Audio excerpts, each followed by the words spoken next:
حي على الفلاح.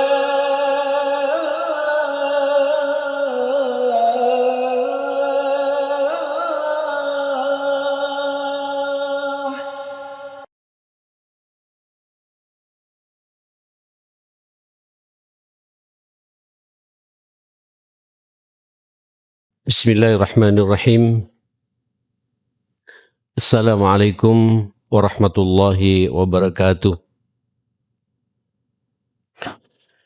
Innal hamdalillah nahmaduhu wa nasta'inuhu wa nastahdihi wa nastaghfiruhu wa na'udzu billah min syururi anfusina wa sayyiati a'malina. May yahdihillahu fala mudhillalah wa may yudlil falan tajida lahu waliyyan mursyida wa asyhadu an la ilaha illallah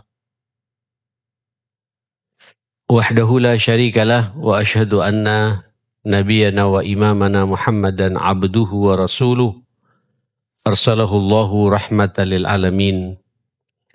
Allahumma salli wa sallim wa barik ala hadzal nabiyil karim wa ala alihi wa sahbihi wa man sara ala nahjihi wa taba'a sunnatahu ila yaumiddin.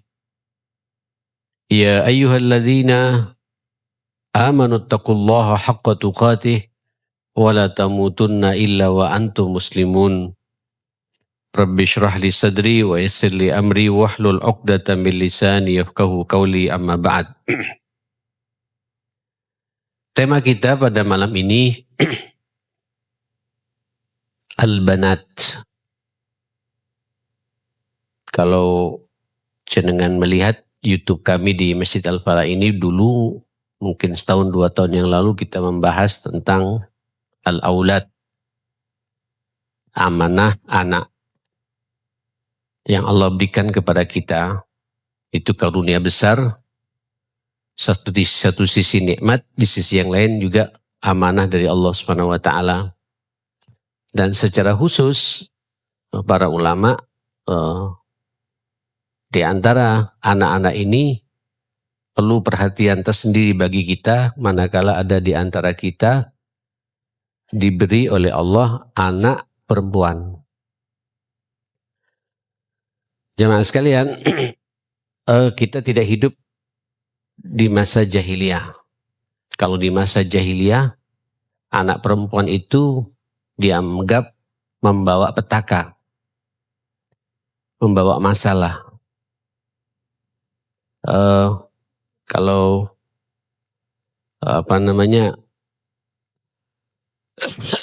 boleh kita merenung sedikit di dalam surat An-Nahl ayat 59, jamaah sekalian.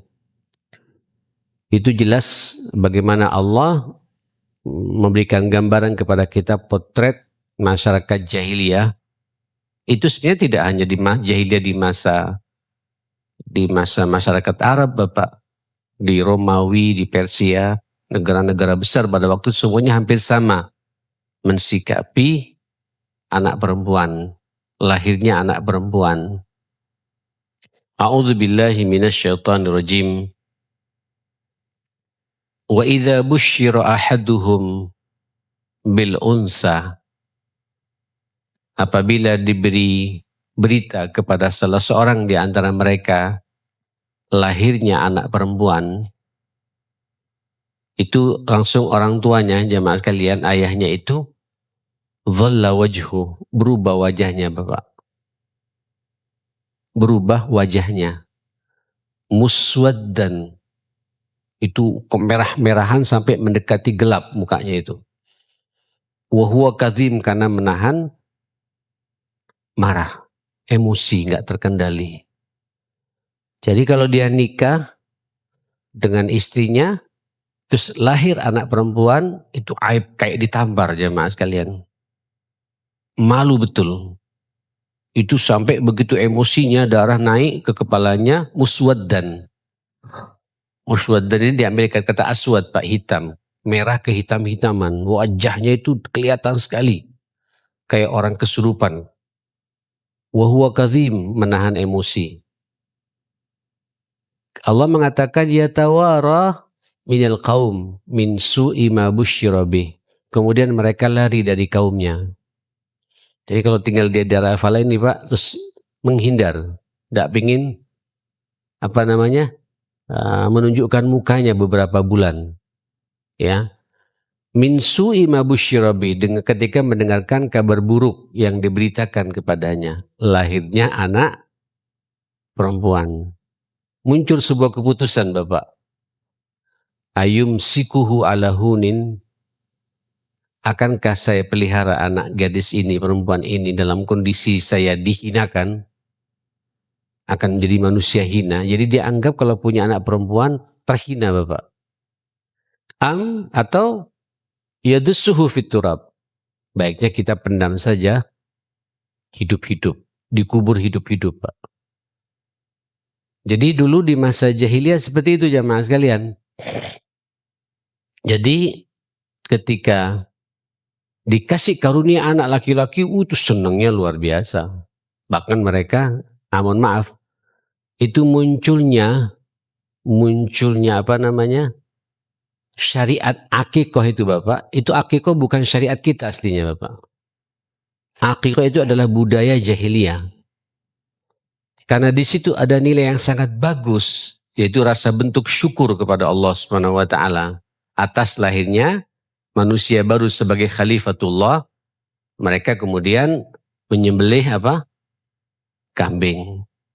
Mohon maaf Bapak, konon katanya Rasulullah ketika lahir itu kakeknya Abdul Muttalib menyembelih 200 ekor onta Pak. Ya, ada yang mengatakan 100 ekor kambing sebagai rasa bentuk syukur kepada Allah dan berbagi kambing itu Pak. Cuma ada budaya jahiliyahnya bagaimana? Budaya jahiliyahnya itu kambing yang pertama kali yang dikorbankan, itu yang terbaik, itu begitu mau ditebas tangannya di bawah jemaah kalian. Untuk menerima tetesan darah pertama kali itu. Kemudian tetesan darah itu yang diterima oleh yang menyembelih ayahnya itu diusapkan ke kepala sang bayi itu. Biar nanti bayi itu ketika laki-laki menjadi laki-laki yang pemberani. Siap menumpahkan darah demi menjaga harga diri keluarga, bangsanya. Seperti itu. Nabi melihat, tapi yang jelas orang-orang pada waktu itu menyembelih kambing ketika lahir anak itu, laki-laki khususnya, itu sebagai rasa bentuk syukur kepada Allah Subhanahu wa taala. Ini diambil Pak sama Nabi. Nah, cuma dalam Islam tidak milah-milah. Ya, baik laki-laki ataupun perempuan sama-sama diakikoi. Sampai Nabi mengatakan kullu mauludin marhunun biaqiqatih. Setiap bayi yang lahir itu orang tuanya pada hakikatnya dia masih punya utang kepada anaknya itu. Sampai orang tuanya itu mau mengakikoi anaknya. Ini hadis ini penafsirnya macam-macam Bapak. Jadi jangan main-main kalau kita merasa punya, jangan merasa tidak punya. Anak ini karunia dari Allah yang harus kita syukuri, bentuk syukurnya akikoh. Ya. Dan berbagi kambingnya Pak dengan tetangga kanan kiri sebagai rasa bentuk syukur kepada Allah Subhanahu wa taala, seperti itu. Katanya ya anak yang diakikoi itu terlalu banyak syarahnya ya Mas sekalian. Ada keyakinan nanti anak itu akan dijaga oleh Allah dari berbagai macam fitnah. Karena la in syakartum la azidannakum, akan ditambah nanti Pak keberkahan pada anak itu, kecerdasan pada anak itu dan lain sebagainya, asal akikahnya karena Allah Subhanahu wa taala. Anak yang diakikahi jemaah nanti pada hari kiamat mencari orang tuanya untuk memberikan syafaat terbaiknya. Itu makna marhunun biaqiqatih, masih tergadaikan sampai orang tuanya itu menebusnya dengan mengakikahi. Jangan merasa tenang. Ya, kalau kita merasa berkecukupan, langsung Pak. Kata Nabi, yuzbahu yawmas sabi'ih, disembelih pada hari ketujuhnya. Kalau lahir sekarang hari Rabu, maka sembelihnya hari Selasa. Lahir hari Selasa, disembelihnya hari Senin. Pokoknya 7 hari Pak. Selasa, Rabu, Kamis, Jumat, Sabtu, Ahad, Senin. Lahir Ahad, maka akikahnya hari Sabtu. Kira-kira begitu Pak. Tidak mampu, tidak apa-apa. Nanti dibuat kelipatannya pekan berikutnya. Pekan berikutnya. Ya, yang penting sudah tahu lahirnya hari Ahad, disembelihnya hari Sabtu. Sabtu keduanya. Tidak mampu juga Sabtu ketiganya. Tidak mampu juga. Terus sampai orang yang bersangkutan, orang tuanya ini Pak, menunggu sampai sanggup betul had sebelum anaknya baligh. Anaknya baligh. Kalau sudah baligh juga tidak cukup, tidak mampu, memang orang itu tidak punya kemampuan. La yukallifullahu nafsan illa wus'aha. Maka berlakulah kaidah seperti itu. Walaupun ada istihad Pak. Ustaz, ternyata ada orang Pak tidak tahu syariat akikah ini. Sadarnya setelah tua Pak. Setelah tua baru sadar. Loh, ini ternyata sunnah yang sangat dikuatkan. Boleh. Sebagian ulama mengatakan boleh mengqadha jamaah sekalian. Punya anak 4-4 tidak ada yang diakikahi. Ketika sudah anak besar-besar, bahkan sudah di perguruan tinggi, bahkan sudah nikah jamaah sekalian, kita menjadi orang yang sukses secara materi, sembelihkan kambing 4 Pak. Dan niatkan saya untuk menebus utang saya anak yang belum diakikahi. Ini kalau laki-laki dulu begitu Pak, tapi kalau perempuan tidak begitu, bahkan disembelih katanya Pak. Bahkan dipendam hidup-hidup. Agama kita datang, dua-duanya laki-laki dan perempuan semuanya diakikahi. Yang menarik ma'asyar muslimin, Allahu Akbar, Rasulullah Sallallahu Alaihi Wasallam, saya ingin memberikan apresiasi Pak ya. Kalau ada di antara jenengan tidak punya anak laki-laki, ada contoh Pak di hadapan jenengan. Siapa itu? Rasulullah. Rasulullah itu Bapak tidak punya anak laki-laki. Setiap punya anak laki-laki, atas izin Allah meninggal waktu bayi. Pernah dengar kisah Ibrahim alaihissalam? Ya Pak ya. Pernah dengar kisah Tahir, Al-Qasim segala macam dari ibunda Khadijah. Kalau Ibrahim itu lewat istri beliau yang namanya Maria Al-Qibtiyah. Ya, itu punya anak laki-laki Pak. Tapi semuanya meninggal dunia. Yang lainnya hidup membersamai Nabi itu 4 orang. Semuanya perempuan. Siapa ini jemaah sekalian? Jenengan kalau anaknya Pak Jokowi paham Pak ya. Kenal. Anaknya Prabowo Sopo tahu. Anaknya Soeharto, Titit, Tutut, siapa itu Pak ya? Semua tahu. Ya, anaknya Soekarno dari Mega. Apa Pak? Guru, macam-macam itu ya. Guntur, sudah tahu semua. Tapi tanya siapa putra-putrinya Rasulullah? Banyak tidak tahu di antara kita. Dan kita mengaku cinta Rasulullah. Rasulullah Bapak punya anak itu yang laki-laki 3, yang perempuan 4.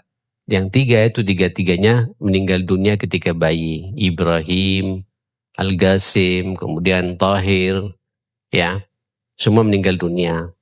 Nah, yang keempat, yang 4 ini siapa? Pertama, yang paling tua, namanya siapa Bapak? Zainab. Zainab ya.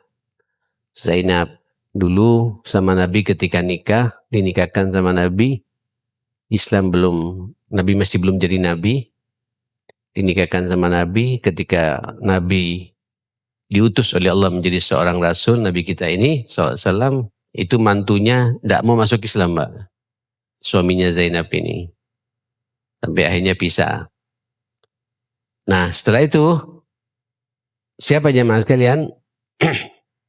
Siapa putri Nabi yang kedua? Ya opo ini Pak? Namanya Ruqayyah. Ruqayyah. Kalau orang Arab mengatakan Ruqayyah. ini menjadi istrinya Sayyidina Utsman ibn Affan radhiyallahu an. Jadi Sayyidina Utsman itu menjadi mantunya Rasulullah. Ya. Kemudian nikah sama Sayyidina Utsman, tidak lama meninggal. Di saat Nabi masih hidup meninggal gaya ini Pak. Sama Nabi dinikahkan dengan adiknya. Siapa? Ini anak Nabi perempuan yang ketiga. Siapa namanya? Ummu Kalsum. Ummu Kalsum. Jadi beliau Sayyidina Utsman sampai mendapatkan julukan Zu An-Nurain. Sahabat yang mendapatkan dua nurnya Rasulullah. Dua kecintaannya Rasulullah. Siapa itu? Ruqayyah dan Ummu Kalsum.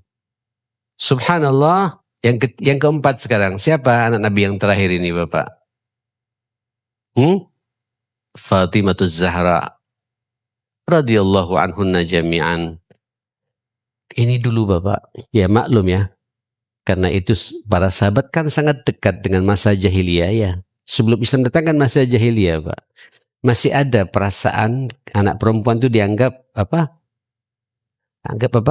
Dianggap beban. Ya kayak kita juga sebenarnya ya Mak sekalian. Kita ini Pak kalau lahir laki-laki, alhamdulillah Ustaz, lahir, alhamdulillah. Doanya Ustaz lahir kapan? Laki-laki Ustaz, Allahu Akbar. Senang Pak gitu. Tapi kalau lahir perempuan Pak, tak ngomong. Sudah lahir ya Aki? Alhamdulillah Ustaz sudah lahir. Laki perempuan, ya ada iyanya Pak. Ya perempuan Ustaz. Alhamdulillah. Alhamdulillah juga cuma ada iyanya ya Mak sekalian. Ini masih ada Pak. Apa namanya?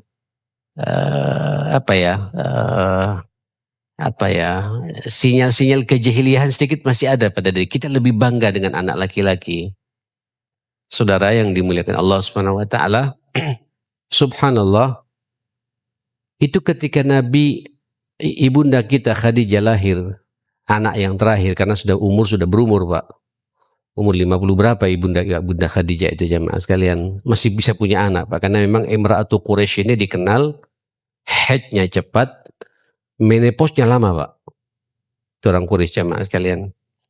Terakhir itu akan lahir lagi. Ternyata lahir yang keempat ini, anak terakhirnya ibunda Khadijah, perempuan lagi Pak.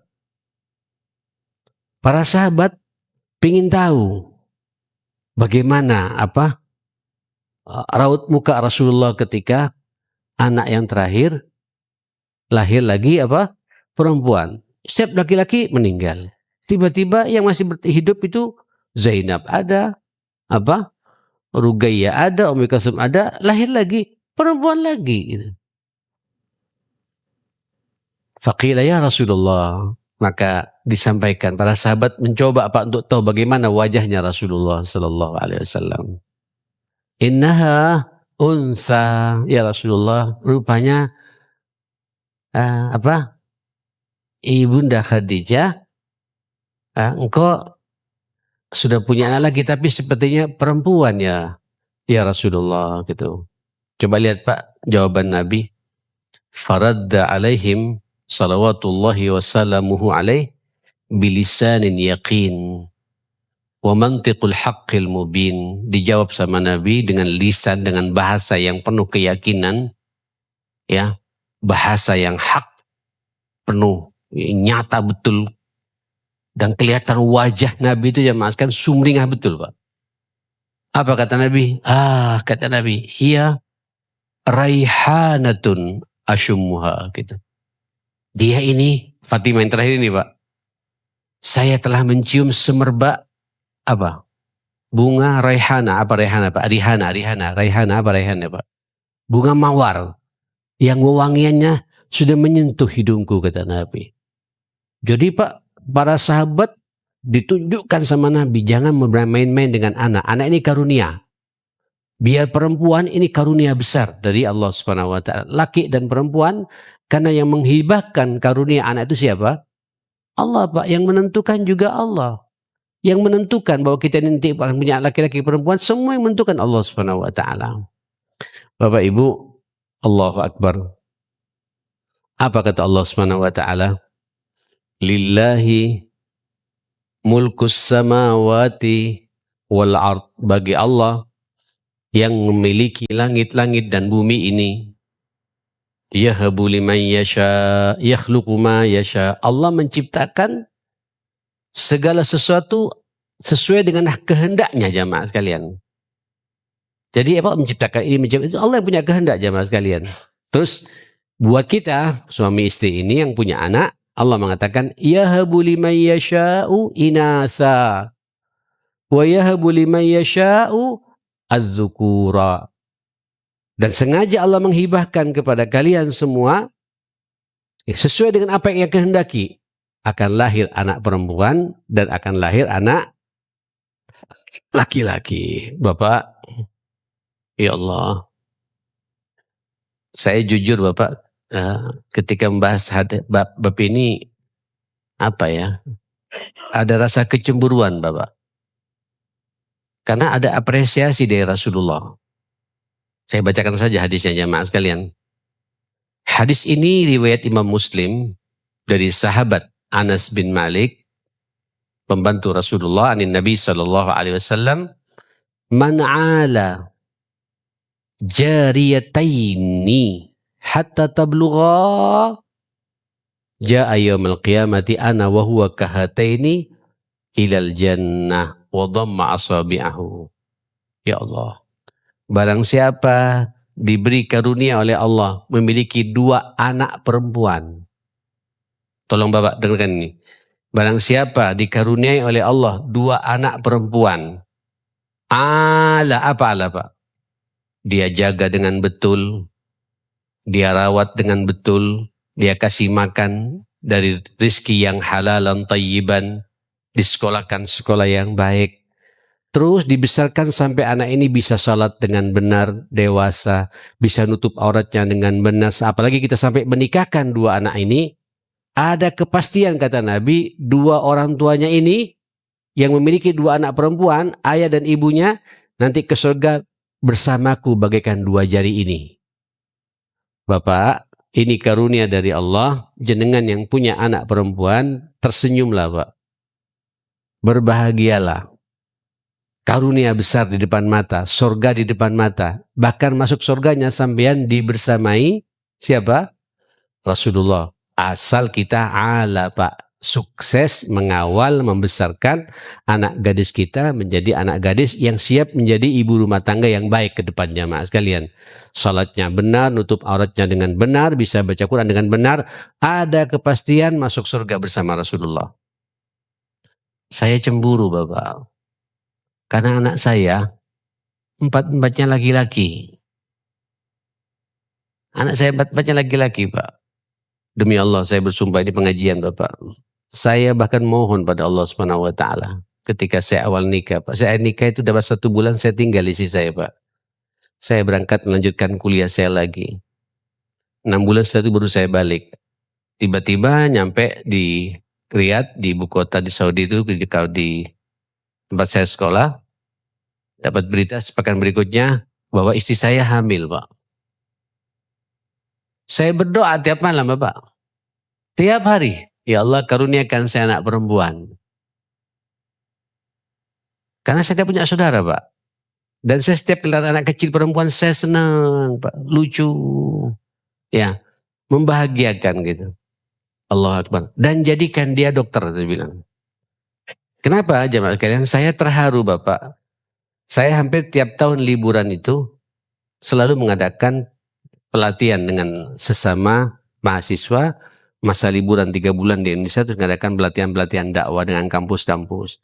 Salah satunya di UNER dan ITS Pak. Saya ngelihat mahasiswa UNER Pak dari kedokteran, ya Allah. Ngajinya bagus, jilbabnya rapi, Allah, luar biasa Pak. Terharu saya pada waktu itu. Ya Allah karuniakan saya punya anak sebagaimana mbak-mbak itu gitu. Allah Akbar.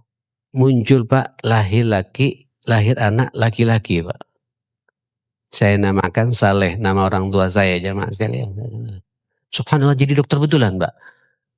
Saya sekarang jadi dokter, Mbak. Jadi dokter sekarang sesuai dengan doa yang saya minta dan cuma jenis kelaminnya bukan bukan perempuan, laki-laki. Yang kedua minta lagi, karunia kan yang kedua. Muncul anak yang kedua, laki-laki lagi.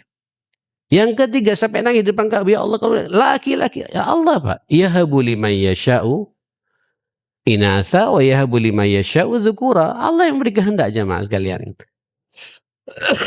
Jemaah sekalian, inilah nikmatnya, saya bicara nikmat dulu Pak ya. Indahnya kalau jenengan punya anak perempuan, secara khusus disebut oleh Allah Subhanahu wa taala. Ya. Kenapa? Karena memang anak perempuan ini jemaah sekalian beda Pak perhatiannya, pengawalannya dengan anak laki-laki. Walaupun semua anak adalah fitnah bagi kita ya, tapi fitnah anak perempuan lebih dahsyat, lebih berat memang. Tapi kalau berhasil di depan mata ma'asyal muslimin, jenengan siap ditunggu Rasulullah untuk masuk ke surganya karena kita berhasil mengawal anak gadis kita ya menjadi anak yang solehah, yang bisa salat dengan benar, nutup aurat dengan benar, bisa baca Quran dengan benar. Tapi kalau gagal ma'asyal muslimin, fitnahnya dahsyat Pak. Apalagi anak sampean ayu, ya cantik, itu lebih dahsyat lagi jamaah sekalian. Makanya kita tidak main-main Pak. Saya berkali-kali menyampaikan kalau kita sudah berbicara misi utama kita di dunia ini, bagaimana kita Pak mengawal anak-anak kita. Sukses kita bukan sukses pribadi lagi Bapak. Sukses pribadi paling sampean menikmati sampai umur 58 tahun ya. Setelah itu pensiun. Dan setelah itu kita akan mati. Setelah mati ada kepastian tidak Pak? Anak-anak kita itu mendoakan kita.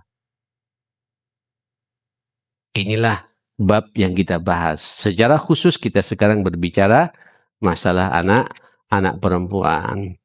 Saudara yang dimuliakan Allah Subhanahu wa taala,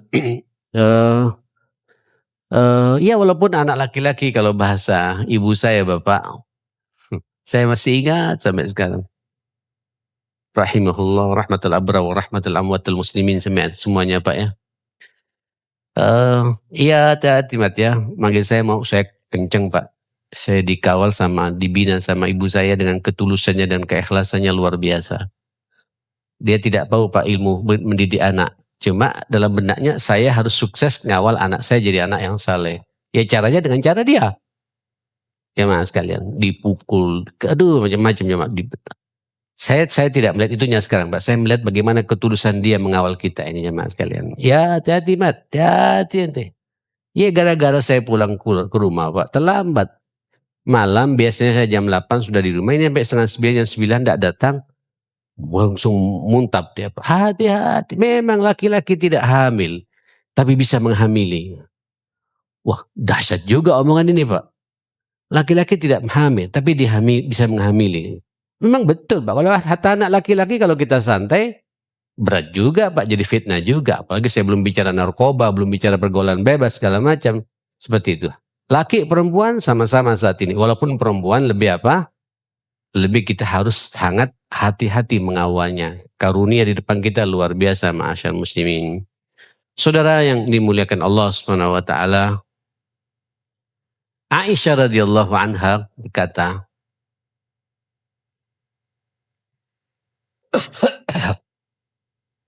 atau Uqbah bin Amir dulu saya Al-Juhani mengatakan, sami'tu Rasulullah sallallahu alaihi wasallam qala, coba lihat anak perempuan kayak gini Pak. Ada kebahagiaan tersendiri ma'asyar muslimin. Yaqul man kanat lahu thalathatu banatin fasabara alaihinna wasaqahunna wakasahunna min jidatihi ay malihi kunna lahu hijaban minan nar, rawahu Ahmad. Barang siapa dikaruniai oleh Allah anak perempuan, kalau saya sih katakan mau 1, mau 2, mau 3, walaupun di sini katakan sampai 3, dan dia sabar Pak, sabar menghadapi anak jamaah sekalian, tahu betul psikologi anak itu. Anak segala-galanya bagi dia. Saya hidup ini dikasih tugas oleh Allah untuk membesarkan anak saya. Dan dia sabar Pak menjaga anak perempuannya itu. Dia kasih makan, dia kasih minum dari hartanya yang halal. Bukan harta yang syubhat. Ya, dia rawat, dia sekolahkan dengan benar. Ya, saqahunna wa kasahunna. Dia kasih makan, dia kasih minum, dia kasih baju yang baik kepada anaknya. Dari harta terbaiknya juga. Apa kata Nabi? kunna lahu hijaban minan nar. Mereka anak perempuannya itu Pak pasti menghalangi kita masuk nerakanya Allah Subhanahu wa taala. Ya jelas lah, sampean sudah dikawal siapa? Dikawal siapa? Dikawal Rasulullah Pak. Ya mustahil juga akan masuk ke nerakanya Allah Subhanahu wa taala. Nah, Saudara, begitu cintanya Pak tentang masalah anak perempuan ini, Ibunda Aisyah pernah sekali waktu, Aisyah ini Pak tidak punya anak. Tapi dia memerhati anak-anak kecil itu jamaah sekalian. Senang lihat anak kecil. Wanita, Ibunda Aisyah, istri Nabi yang paling muda, meninggal itu umur beliau tidak sampai 20 tahun Bapak. Aisyah itu jamaah sekalian, tidak sampai 20 tahun Pak. Ada yang mengatakan masih 19 tahun di Ibunda Aisyah itu Pak. Tapi menjadi ibu kita semua. Karena istri Nabi itu Pak tidak boleh nikah. Wa ummahatuhu wa azwajuhu ummahatukum, karena istri-istri Nabi adalah ibu kita semua. Jadi ibu kita jemaah sekalian, Ibunda Aisyah ini. Nah, Saudara, pada waktu itu Aisyah mengatakan, dakhaltu alayya imra'atun. Dakhalat alayya imra'atun. Pernah sekali waktu masuk ke rumahku seorang wanita, seorang ibu wanita. Wa ma'aha ibnatan laha. Dia membawa dua putrinya, masih kecil-kecil dua putrinya itu. Tas'al. Rupanya saya tahu betul dia datang menemui aku minta sesuatu. Minta sesuatu. Biasalah Bapak, kalau dalam kondisi paceklik banyak suasana seperti itu. Maka datanglah pada keluarga Rasulullah yang dimasuki Ibunda Aisyah, rumahnya Ibunda Aisyah. Falam tajid indi. Saya langsung memeriksa di rumah, dilihat di dapur, kok tidak ada apa-apa. Saya tidak punya apa-apa. Bayangkan Bapak, ini keluarganya Rasulullah. Di rumahnya tidak ada apa-apa. Illa ghaira tamratin wahidatin. Cuma tinggal satu biji korma. Itu biji korma Madinah Pak ya. Yang besar-besar itu. Sudah. Karena nggak ada lagi. Ya. Fa'ataituha iyyaha. Saya berikan korma ini kepada ibu ini. Mohon maaf ya, aku cuma punya satu biji apa? Satu biji korma, kata Ibunda Aisyah. Subhanallah Bapak. Faqassamatha baina ibnataiha walam ta'kul minha. Itu korma Bapak dibagi dua. Ya, kemudian satu diberikan kepada siapa? Kepada siapa? Anaknya, yang satu lagi kepada anaknya yang satunya lagi. Lam ta'kulha minha, lam ta'kul minha. Dia sedikit pun tidak mencoba untuk mencicipi, Pak. Padahal aku tahu dia juga lapar ibunya ini. Tapi karena cintanya kepada siapa? Dua anak putrinya ini, ibunya bersabar tidak makan, diberikan kepada dua anaknya ini. Sama qamat, sampai tuntas makan dua anak ini, lihat ibunya senang, qamat, maka berdiri, fakharajat, dan keluarlah pamit sama Ibunda Aisyah. Fadakhala alaihi Nabi sallallahu alaihi wasallam. Maka masuk. Setelah pulang Nabi datang, kata Ibunda Aisyah. Fa akhbartuhu. Maka saya menceritakan kejadian pemandangan yang sangat indah tadi. Seorang ibu dikasih satu biji korma, tidak makan, separuh-separuhnya itu dibagikan kepada dua anaknya ini. Sedikit pun dia tidak menyentuh, diberikan kepada, saking cintanya Pak kepada anak ini. Bapak Ibu yang dimuliakan Allah, faqala, apa kata Nabi?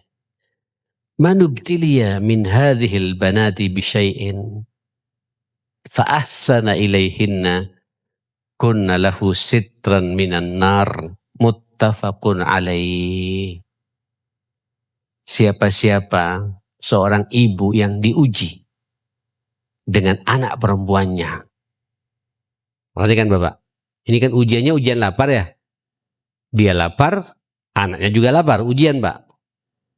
Fasabara fa ahsana ilaihinna, diuji dengan dua anak gadisnya. Ya. Dia sengaja, dia bertahan laparnya. Karena dia berpikir, Pak, anak saya lebih lapar lagi. Anak saya masa pertumbuhan. Ya, Dan dia berikan dengan penuh cinta dan kasih sayang ketika memberikan kepada mereka. Sungguh anak-anak itu nanti pada hari kiamat akan membentengi ibunya dari jilatan api neraka. Jadi begini Bapak. Ini tidak ada ibu-ibu sini ya. Di atas dengarkannya. Ibu-ibu dengarkan ibu-ibu. Jadi kalau suami datang dari luar kota, terus bawa sesuatu, jangan langsung dimakan dewe. Apalagi kita punya anak masa pertumbuhan, Mbak. Ya, perhatikan anak kita dulu sebelum kita memikirkan diri kita. Kalau diri kita ini Bapak, apalagi macam saya, dengan Pak umur 40 tahun ke atas, sudah gizi sudah segitu Pak. Sampai lebih makan jadi penyakit. Iya kan? Makanya ketika makan kita harus hati-hati betul apa yang kita makan ini. Disesuaikan dengan porsi kita. Ya. Maka berpikirlah Pak anak. Anak didahulukan.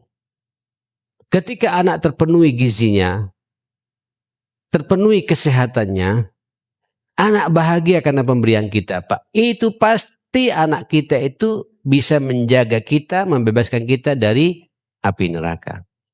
Jangankan api neraka di akhirat Pak. Di dunia pun nanti begitu dia dewasa Pak akan teringat, terekam itu jamaah sekalian. Ini sekarang ada fenomena Bapak. Kadang-kadang suaminya datang itu makanannya disimpan di lemari Pak. Takut ketahuan sama anaknya. Bahkan berebut sama anak jamaah sekalian.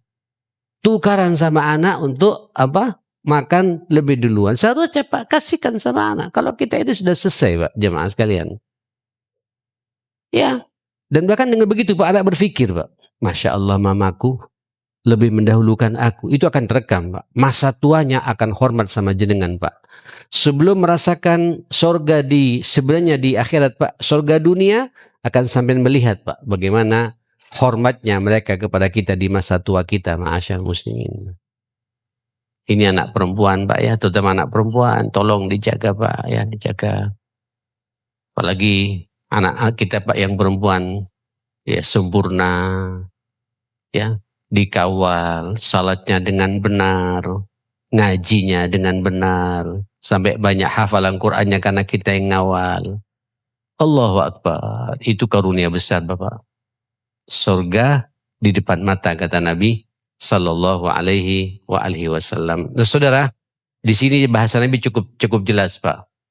Ya. Di riwayat yang lain katanya Aisyah ngasih 3 korma Pak. Di riwayat yang lain, satu dia pegang, yang satu dikasihkan sama anaknya, kasihkan anak. Anak namanya anak Pak, makanya lebih cepat, ya kan? Begitu selesai ngelihat pada ibunya Pak. Ibunya mau makan begini, anaknya ngelihat Pak. Tidak jadi makan. Dipecah jadi 2 korma ini Pak. Jadi kita jangan katakan tamak kamu itu, mamamu belum makan. Enggak Pak.